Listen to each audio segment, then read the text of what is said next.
ఈసారి చాలా తీవ్రంగా పోటీ జరిగింది ఎన్నికలు.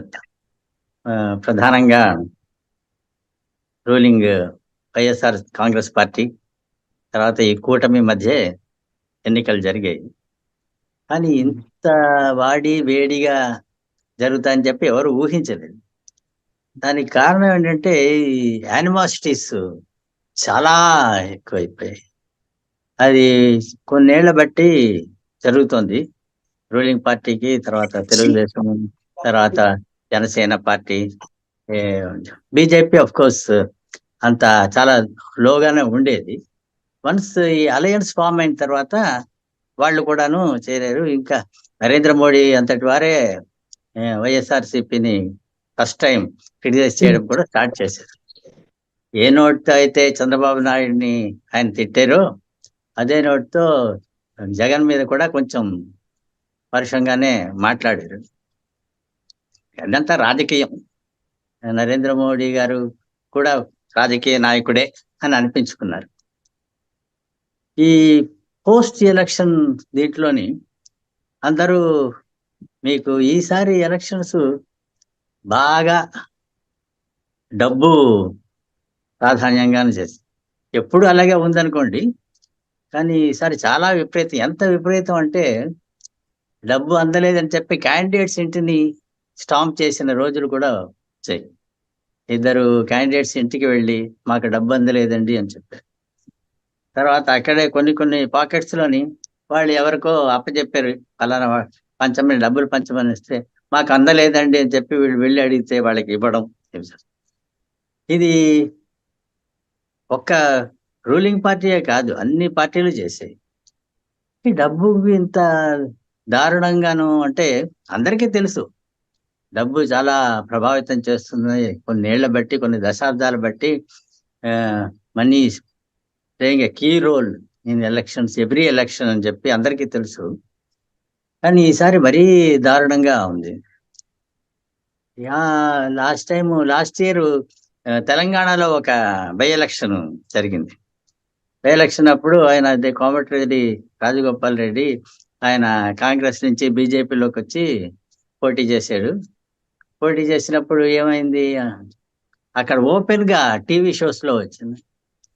వాళ్ళు బీజేపీ వాళ్ళు 4,000 ఇచ్చారండి, కాంగ్రెస్ వాళ్ళు టిఆర్ఎస్ వాళ్ళు 5,000 ఇచ్చారు కాబట్టి మేము టిఆర్ఎస్ ఓట్ చేసాం ఓపెన్ గా. ఇప్పుడు కూడాను ఆ పరిస్థితి వస్తుంది. అంటే ఓపెన్ గా వచ్చి చెప్పుకున్న ప్రతి ఇంట్లోని వీళ్ళు డబ్బులు పంచారు. ఎలా పంచారు, ఎక్కడ పంచారు అన్నది మనలాంటి వాళ్ళకి తెలీదు, కానీ అది చేరవలసిన చోటికి చేరుతున్నాయి. చాలా మంది చెప్పారు నా దగ్గరకు వచ్చి.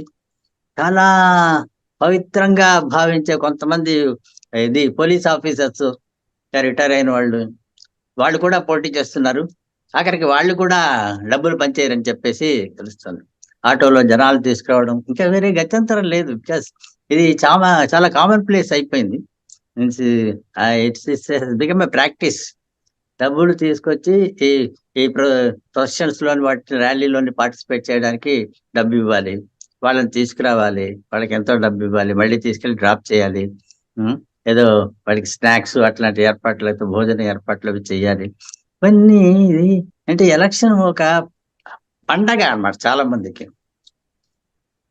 మనకి అదేదో పెద్ద, నాకు ఎంత ఇదంటే నేను కొంచెం హెల్త్ ప్రాబ్లమ్స్ ఫేస్ చేస్తున్నాను. నేను మా ఆవిడ, మాకు పక్కనే పోలింగ్ బూత్ ఉంది. నేను వెళ్ళాను, అక్కడికి వెళ్ళి చూస్తే కారు లోపలికి వదలట్లేదు. మా ఆవిడ తీసుకుని వెళ్దాము, ఇద్దరం వెళ్దాము.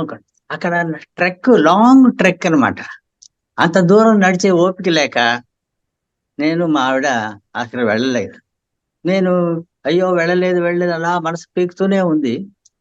ఆఖరికి ఏమైందంటే మా పక్కనే మాకన్నా పెద్దవాళ్ళు, మేమిద్దరు సీనియర్ సిటిజన్స్, మాకన్నా పెద్దవాళ్ళు, వాళ్ళు పొద్దున్న 7 గంటలకు వెళ్ళిపోతే త్వరగా ఓటు వేసి వచ్చేద్దాం అని అనుకున్న వాళ్ళు 7 నుంచి అక్కడ 10:30కి అక్కడి నుంచి ఎవరిదో ఫోన్ తీసుకొని ఫోన్ చేసేట, కళ్ళు తిరిగిపోతున్నాయి మాకు, 10:30 అయిపోయింది, ఇక్కడ ఇంకా క్యూలోనే ఉన్నాము, మీరేమైనా మాకు తినడానికి పంపించండి అని చెప్పేసి వాళ్ళు. అది పరిస్థితి. 3-4 గంటలు క్యూలో నిల్చోవలసిన పరిస్థితి ప్రతి చోట. అంత ఇంట్రెస్ట్ తో వేశారు. అది చాలా మంచి ఆ, ఇది మూవ్ అండి, చాలా మంచి పరిణామం. కానీ ఇంత ఇంట్రెస్ట్ తీసుకొని చేస్తుంది ఎలాగా? వీళ్ళందరికీ డెమోక్రసీలో అదే ఇంట్రెస్ట్ ఉందా? ఇంత చక్కగా వచ్చి ఓట్లు వేశారు.